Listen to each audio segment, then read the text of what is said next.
what is the requirement, you can look at those.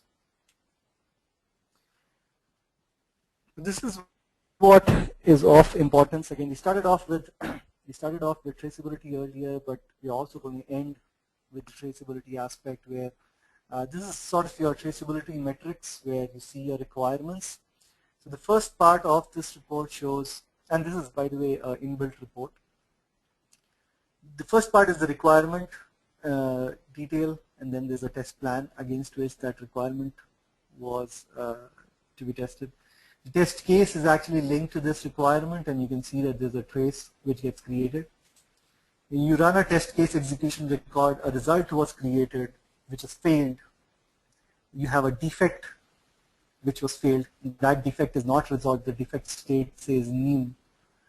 And this report really gives you all that information. So you will know, looking at this report upfront, that are your testers actually running the test in the right way as you had expected, and if all your traces between your requirements really to the defects. I'm not going to talk about only test here. Requirements to test to the defects are all those test linkages getting created. These linkages get created, a lot of them automatically. The only linkage which manually has to be created is between the requirement and the test case, and then you start getting your linkages to the defects and to the results, all of that getting created automatically. That's pretty much what I had as content today.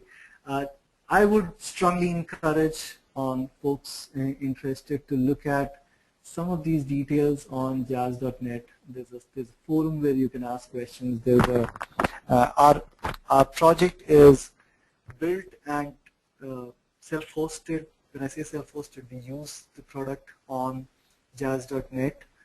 We have a sandbox where people can really create their own projects and play around with the tools. It's free to be used. You just have to get a jazz.net ID, which is really a two-step process to register on jazz.net. And then you can create your sandbox and play around with the tools. And there's a trial license which is available. And you don't need to deploy it. It's all deployed. And you can access the tool and see the functionalities yourself. That's all I had. Thank you.